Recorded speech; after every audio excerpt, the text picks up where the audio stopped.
Hey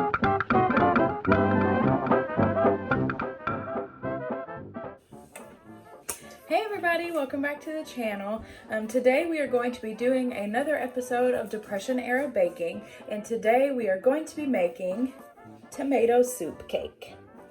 I know that sounds super weird, and how could tomato soup and cake possibly go together, but we are going to find out today. I'm tweaking this recipe just a little bit because there's some things in it that I don't necessarily care for, like raisins, but this is going to be a classic tomato soup cake.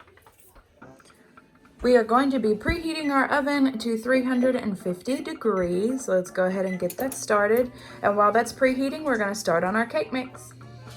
All right, so we're going to go ahead and get started. It is a really gloomy fall day today, and I figured that this would be a really good recipe to try out for the first time today. So we've got our ingredients here. We've got baking soda, salt, baking powder.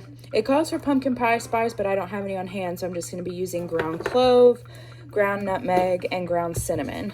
I've also got my 1 can of tomato soup, a single egg, butter, sugar, and all-purpose flour.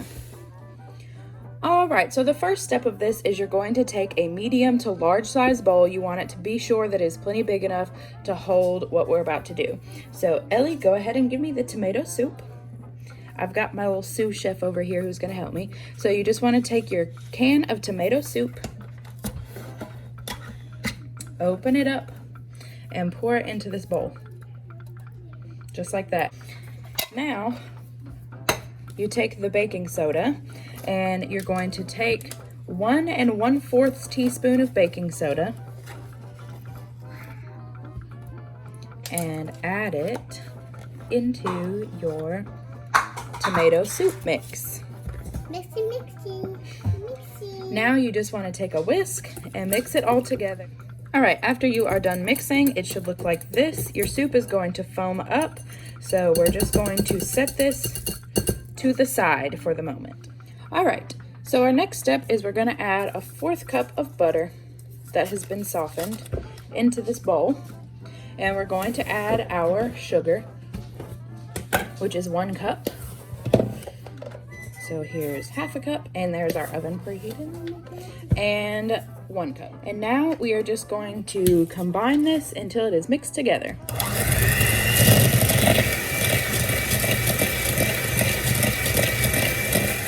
All right, so our next step is, now that this butter and sugar is combined, we're going to add our egg.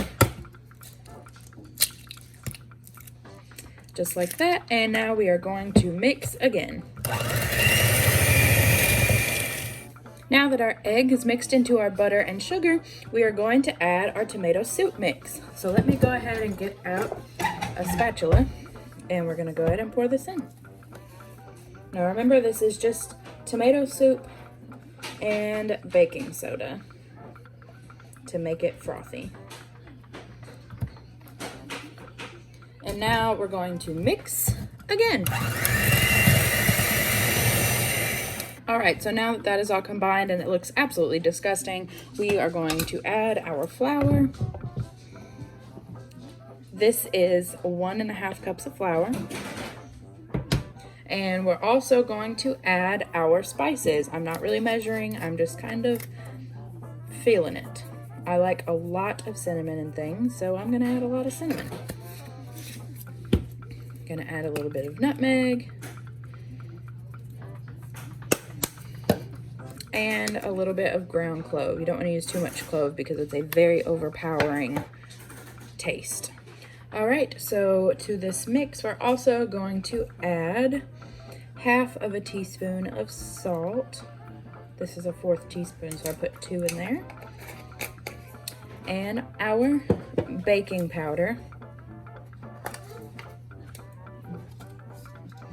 which is also 1/2 teaspoon. Made a mess with that.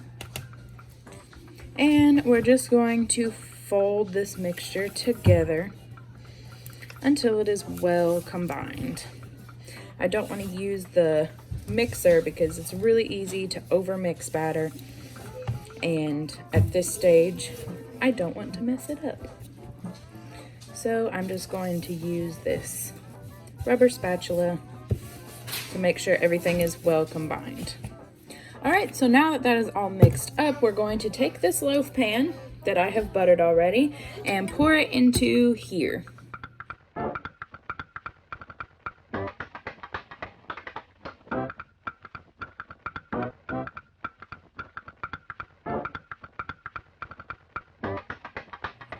All right, so now it is in our loaf dish that has been buttered. You can also put this in a bundt pan or a tube pan, or you can put it in just a regular cake pan as well. It just depends on what shape and size you want it. So I put this in a loaf pan, and now we're gonna put it in the oven. It goes very, very carefully. All right, and we're gonna set a timer for 50 minutes.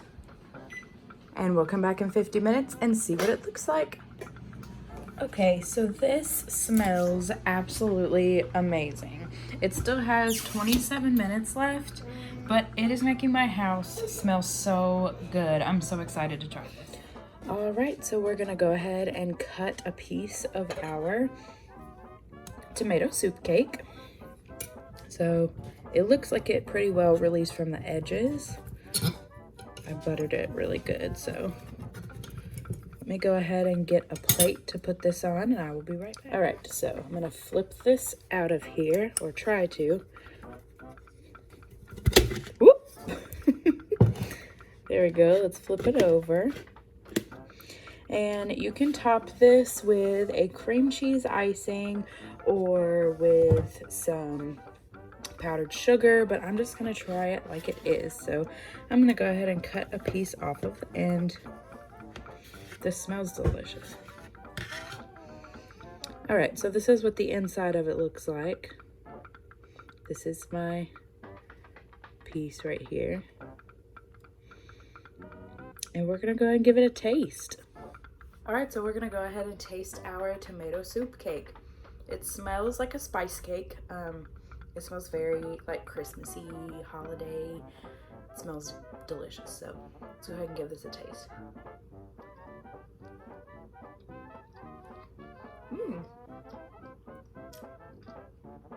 It's really dense. This would be really good if you put like some walnuts in it.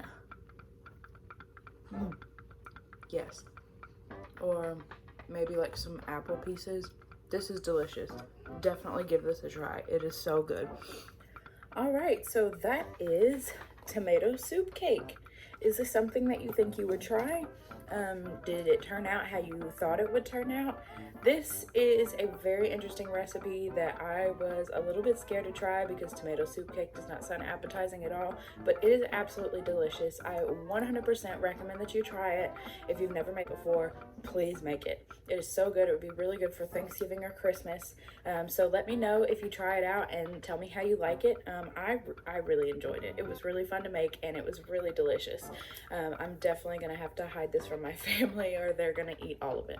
So let me know if you would like to see more Depression era baking videos or Depression era recipe videos. I do have a couple more that I've already got planned, so let me know if you have any recommendations. And thank you so much for watching. I'll see you next time. Bye.